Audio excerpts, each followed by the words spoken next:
Яасан? Тэр өгч ийн гинэ.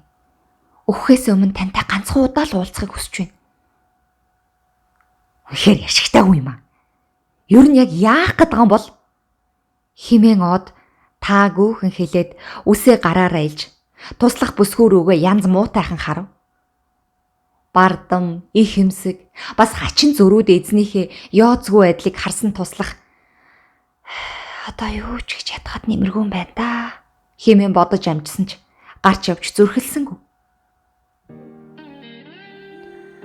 Урд нь олон ирчүүдийн анхаарлыг татаж охид хүүхнүүдийн атааг хөдлөгдөг байсан сайхан бүсгүй цагийн ирэхээр хөгшөрсөн ч гэсэн түүний нүдэнд гал тул хിവэрээ.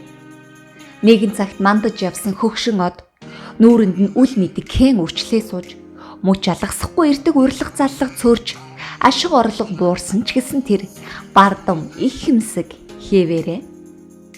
Хөрөнгө хогшил хурааж хумсан мөнгө төгрөгөнд барагдаж байгаа ч гэсэн тэр тансаг байдал туслах бүсгүйгээсээ салах дургүй. Хөгшөрсөн химэн голж байгаа залуучуудыг хараад зүгээр л шүдээ зүүн тисч өдрөөс өдөрт улам бүр зожигдуу болж байгаагаа өөрөө ч үл анзаарна. 50 насны босго алгасаг хэрнээ өдий хүртэл ганцаараа амьдарч байгаадаа гунж гутраад байдаггүй. Од тэр ирийн тухай бодоод гинтхэн дургүй нөрөв. Тэр ирийн нэрийг од огт мэдэхгүй. Одыг анх тайзан дээр гарах үед л тэр ир гарч ирсэн.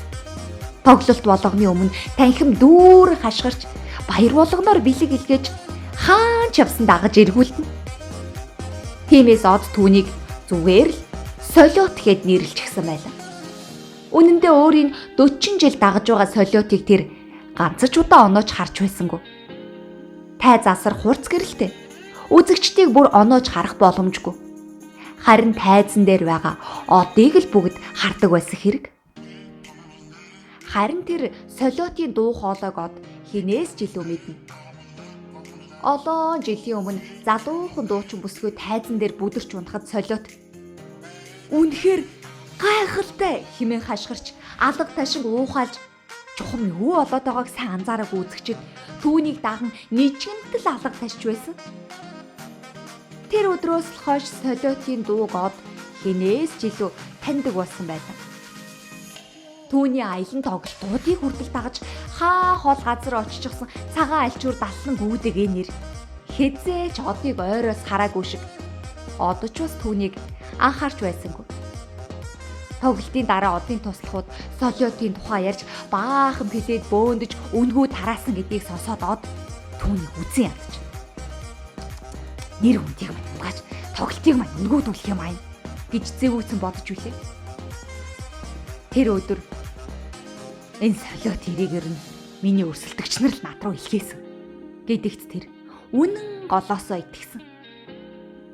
Тиймээс тэр өдөр болгон шахуу илгээдэг захидлуудыг од ганцч удаа задлж үзэж байсангүй.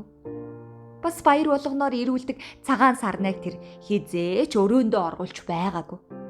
Зүгээр л туслах хүүхэндээ өгчөгдөг. Солиот бараг өдөр алгасахгүй залгана. Туслах хүүхэн л тэр бүрт хариу өгч эсвэл утсын салгана.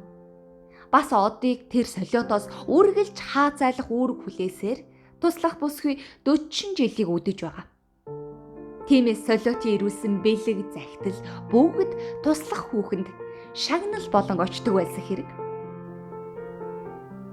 Од энэ бүхнийг эрх зүүлэн бодож солиотыг харахыг ч хүсэхгүй байгаагаа илтгэн. Туслахаа гар хэмээн дохигдол. Түүний эмчнэр ярьсан. Ходоодны хор тавтартай сайхан сэтгэлтэй энэ нэртэй таныг уулзна гэж итгэж байгаа шүү гэж хэлээ. Би хавдар туссан бүхнийг эргэж чадахгүй гэж тэр эмчтэй хэлээрэй. Хэмээ од дахиад л хүүтэн хөндий царайлж эхлэв. Туслахын арга нь барагдсан бололтой. Эмчч бараг уг нь сарын өмнө ярьсан л та. Тэр хүн бүх өв хөрөнгөө танд гэрээсэлсэн гэсэн. Хэрвээ таныг очихгүй бол сэтгүүлч нарыг цуглуулж гэрээслэлийг танилцуулна гэсэн. Гэдэл яг л гэм хийсэн хүүхчиг чимээгүй болов. Түүний энэ үгийг од их л эгдүүтэй сонсч яасан намайг дарамтлж байгаа бах та гэд янзгүйхэн хэлээд эрэгдэх санал дээрээс залхуутай бослоо. Туслах юу ч хэлсэнгүй. Харин од Тэр солио тэр нь юу ч гэж борж мэднэ. Нөгөө хэвлэлийнх нь үлгэж аваад миний хүн чанаргүй өөдгөө муухай ааш тахил баахан дуудах бах та. Хэмээн хэлв. Од энэ дуу сая л арай зөөлрснийг анзаарсан туслахын нүд сэргэж яах втэ? Та ганц удаа л очиод уулзчих. Би таны хүнд өвчтэй фенүүдээ эргэж очдог тухай хэдэн сайхан мэдээ сонин хэвлэлээр гаргачихъя л да. Харин ч зүгээр юм биш үү? Хэмээн инээмсэглэв. Од ч овоо тайвшраад ирэв. Урд нь түүнийг ямар цай уусныг хизээ орноосоо өндийснийг хүртэл шүүрч үчдэг байсан хэвлэлийнхэн өнөөдөр оортаас мартаж орхисон болохоор ганц ч гэсэн аятайхан мэдээ гаргахад буруутахгүй юм хэмээн бодож за яах вэ? Намайг уулзахыг зөвшөөрч ин гэд хэлчих гэж төнөрхүү аргагүй дуугарлаа. Туслах би таны цаг цавыг зохицуулчихна хэмээн их л сэтгэл өндөр гараад үнэндээ уран бүтээлээс хөндөрж тайзан дээр гарахаа бараг л болсон хөгшин одод цаг замнаас их зүйл байхгүй байгаа ч гэсэн түүний энэ үг одод их л тааламжтай сонсогдож байлаа. Од энэ уулзалтанд очих дургүй байсан ч гэсэн нэгэнт ам алдчихсан болохоор яаж чадсангүй. Түүнийг очих сургаар солиот эмнэлгээс гарч гэртээ очсон.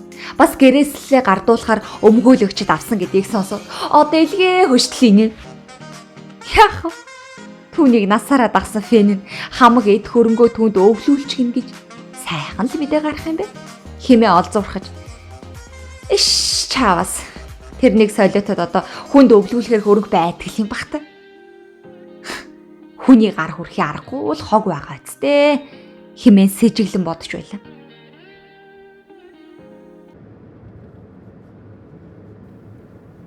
Хотын заахад байх гэр хорооллын дэржигнүүр ихтэй замаар өгсөж явахдаа од. Би нэрийг хөгшөрч байна шүү. Солиотын үнэ урилга хүлээж ав. Тоос шорон дарагдсан гэр хороолт дундуур юугаа хийж явж байна. Хэмээн уурсан бодсон ч замаасаа буцаж чадсангүй. Хуучирч муудсан дүнзэн байшин. Гаднаа өнгө муутач дотроо цэвэрхэн гэрэлгээтэй байсан түүний сэтгэл овоо тайвшрав. Өөрийн олон жил дагсан солиот тэрийг тэр анх удаага хараад тун их гайхлаа. Удаан хэвтэрт байж турж идсэн тэрээр тун боловсон төрхтэй түүний санснаас шал өөр хүн байлаа. Хуучирч муудсан орон дээр өндөр дэр түшж хагас суусан эр түүнийг хараад нүдэн сэргээд ирэв. Солиот сулхан дуугаар таныг ирнэ гэж үнэхээр бодсонгүй. Баярлсан да багтрах шахаж байна. Та иш суул да хэмээн хажуудаа тавьсан сандал руу заалаа. Од гэр орны тойруулан хараад хүн хэрэглэх зүйлч багал юм байна да хөрхи. Хэмээн голонгуу бодсоор дэрэгт нь очиж цэмцгэрхэн сув. Солио тэрийн амьсгаа дээрдэж уучлаарай. Таны гараас барьж болох уу? Гэснээ хариултч хүлээсэнгүү түүний гарыг өөр лүгээ татан цээжин дээрээ аваачснаа. Нэх их санаа алдав. Тэгснэ эрээгүй ажилсан бол уучлаарай. Би таныг үсээ хоёр самж үзүрд нь улаан тууз зүүсэн жаахан охин байхаас ч л танина. Худаг дээр усанд оочролж хоёр савтаа ус бариад дааж явдаг байсан тэр охинд л би хайртай болсон юм. Таныг өхөн өгтлээ хайрлахыг л хүсэж байсан юм. Мөрөөдөл минь биеллээ. Гэснээ дахиж юм ярьсангүй. Од жаахан эвгүүцэж явхаар бастал би танд өөрт байгаа бүхий л эд хөрөнгө өвлдөхийг хүссэн. Тэр бол таних бүгд хаж утлын өрөөнд байгаа.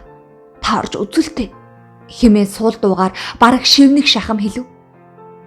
Од эргэлзэж яхаа мэдэхгүй зогсдол туслах бүсгүй хажуу өрөөнд нь ороод хөөх хэмээн хашгирхан тэр. Од гайхсэж түүний араас орлоо. Түүний бүх цомог 40 жилийнх нь хөдөлмөр тэр умгар өрөөнд хураалцтай байв. Ялангуяа анх гаргасан хоёр цомог бараг бүгд байсанд гайхсандаа дуугарч чадсангүй буцлаа. Залуу дуучин бүсгүй анхны хоёр цомог тун хурдан зарагдчих. Од тэндээс л баггүй ашиг олсон. Тэндээс цуглуулсан мөнгөөрөө тэр дахин клип гаргаж бас од болох эхлэн тавигдж байсныг эргэн санав.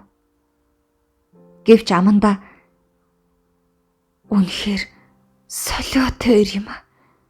Солиотой ир юм хэмээн яг л солиотой хүн шиг үглэж байлаа.